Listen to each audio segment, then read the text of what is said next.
Okay, my name is Marge Geroux, and I have now a 19-year-old son who has autism. He was actually diagnosed when he was about 2.5 years old, and quite a devastating diagnosis. I mean, we had a child who was developing appeared to be normal in every sense of the word, and then he had what appeared to be like a flu. And then from there, he just lost language, his motor skills, you know, all those kind of typical little, you hate to stereotype, a little boy thinks like cars and all those typical things he was doing, he no longer did. He just sat, in front of a TV. That's all he wanted to do. He didn't acknowledge his name. He stopped saying like mommy and daddy. I mean, he lost quite a bit. And, because it didn't happen like one day, it was this kind of degenerative process over maybe a few weeks. But I mean, his health improved, but those other things started to decline, and other people started to notice. So, we thought, well, maybe he's lost hearing as a result of the illness. So you kind of go through these standard things that you check out. And not saying that dads don't notice this, but I think, moms spend a lot of time with children. And, I've had a lot of experience. My son is the youngest of 10 children amongst my big family. And you know that there's something seriously wrong. You just don't know what it was. I mean, autism was not something that in 94 or 95 he was diagnosed. I mean, you know it's out there, but you don't really know people who have that diagnosis or children who have that diagnosis. I can tell you that when my son was diagnosed, two other couples who I knew in my early 20s all of a sudden came out of the woodwork, and they both had children with autism. We grew up in different geographic regions. I mean, our lives were totally different because it wasn't like we were all born in Hamilton, like some things that you could find some commonality at all. And here we have the first couple, their son was the oldest, his was quite severe. And then my friend, she's one of my best friends now, her son has autism, not in the violent nature, but he has no language at all. He has what's called apraxia. And then my son, who has some language, because we worked really hard with him, so he got some of his language back. But I mean, he can't hold a conversation. I mean, he can request needs. He can do very little social, like hi, how are you type of thing. But kind of nonsensical social language, he has no ability to do whatsoever. So yeah, it's been a long, challenging road, and when he was diagnosed, we basically said, well, you know what, they didn't tell us he was going to die, and the challenge was, well, we're going to have to do what we can do to make him the best he can be. Mm-hmm. So, absolutely, yeah. Yes. Okay. As a parent, I mean, we've all questioned that. And yet you say to yourself, if you don't immunize your children, you have a risk as well. I mean, developing, some of those other childhood diseases could actually cause even more permanent damage, to a child than what autism, especially if you're on the spectrum, right? I know people who have, rather than, I look back how I was immunized, and I'm a lot older than you guys. I mean, they were very single doses of immunization. Not that children back then didn't have reactions, because they did, but the way we immunize our children, I mean, you're doing 3, 6, 9 months, 18 months, and I mean, it's multiple vaccinations at a time, MMR, TPT, TPT? No. What is it? Tetanus, pertussis, and what's the last one? Tetanus, pertussis, and anyway, it's another, they're usually like triple dose types of vaccinations. And, you know, I know many parents, they still question whether or not. What do I believe personally? Personally, I believe that, you know, there has to be some type of a genetic predisposition. Whether, I think it could be an environmental trigger, which could be a vaccine. It could be exposure to something. I mean, you don't know. I mean, are they in a classroom? Could they be exposed to a chemical that you're not aware of? You know, some kids are more sensitive than others. So in the end, I believe that someday they might know more about it, but there's a lot of theories out there, and you know what, you could pick any one of them and say, you know what, this is it. But I think there's still a lot they don't know. I mean, let's face it, it involves the brain. Like that whole leaky gut syndrome, I get that. And you know, you wonder about those things. I mean, anything that can break the blood barrier is not good, you know, and so. Do you have any other questions? No, I think she covered it all. We just basically wanted your opinion on the whole vaccine situation, and if they do maybe affect autism. Yeah, I can say at one time I did question, and I was actually quite fearful of immunizing my son any further. And I mean, I went and met with his, he was younger at the time, his developmental pediatrician, and I said, look at, you know, he's obviously, I mean, you have autism, you have brain damage, that's what it is.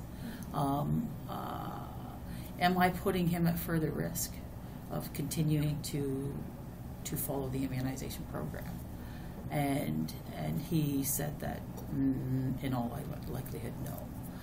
You know, very little chance. I mean, you know, he's now a fully developed person.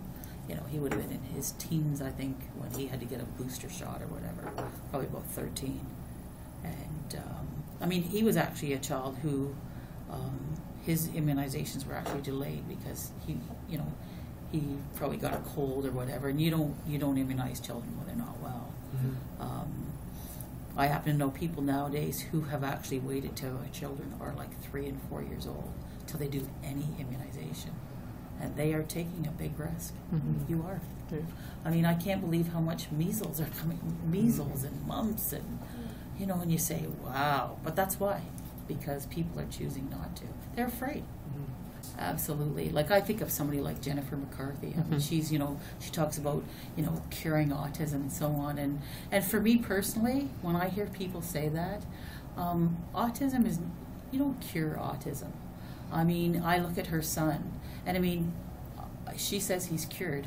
I could tell you if I saw him, you know, when you have a child with autism, I could pick any one of them out on the street just about. You know all the little subtle signs.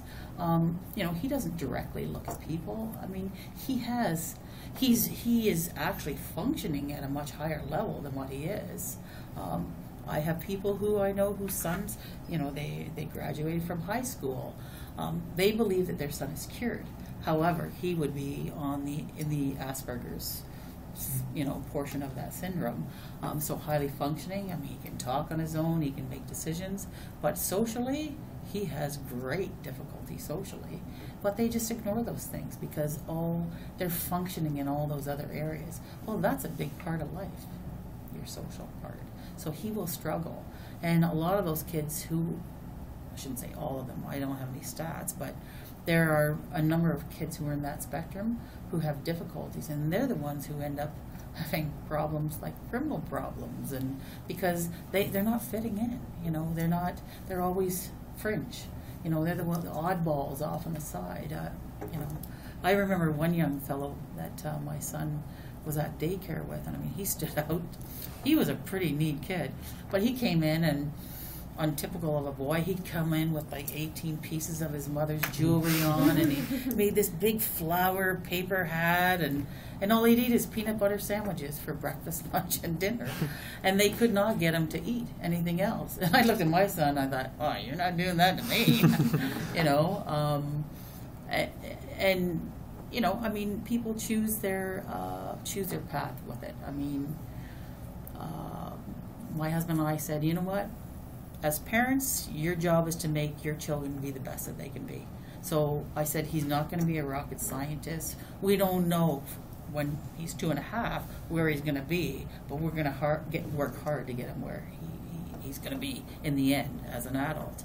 And I said the only other thing that I said that was really important was I want to have a child that other people will like too, because you know, you get to know a large group of people who have children with disabilities, and for us it was mostly autism, and they treat these children, well, I think a lot of these kids, I don't want to call it spoiled, but they are so catered to because they have a disability.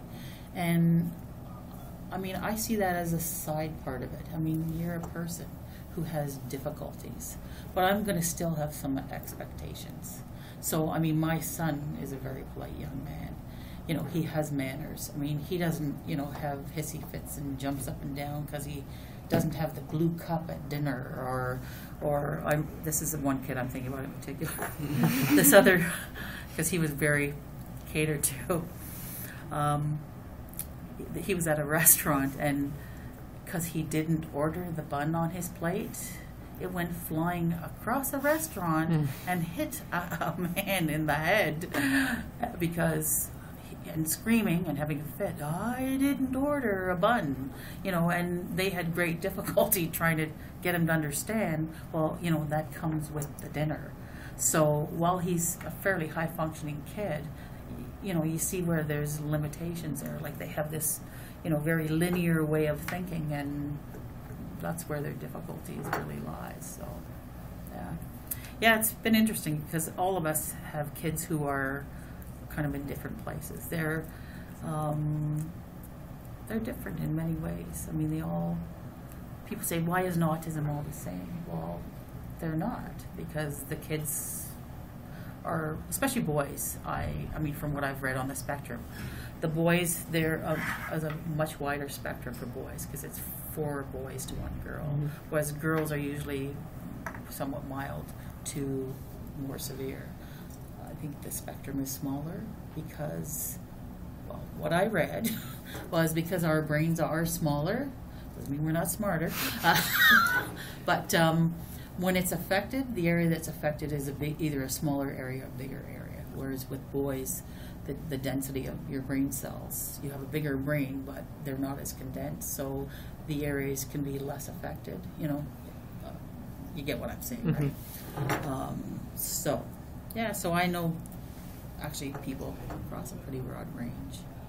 So, and it's funny, each of the parents who I've known for many years, I would say, if you look at all of us, we've raised our kids somewhat differently. I mean, I've challenged my kid to the nth degree, but you know when to stop because you can't, I mean, anxiety is a very big part of this disorder as well. So you can't push them over the top, but, you know, you learn how far you can go. And David does a lot of things, you know. He's a kid who, I mean, he likes to socialize even though he can't talk. I mean, you know, Friday nights, on goes the jeans and, you know, his cool looking shirt, and where's my cousin Lucas to take me out with the guys for coffee? I mean, you know, so he likes to participate that way, yet, I mean, it's limited in terms of what he can do. But, you know, he's been exposed to that, and he wants to do that. He's not been segregated. He's not, he's been fully integrated his whole life, which I believe, because that's, I mean, we all have to live in the world at some level. And so you have to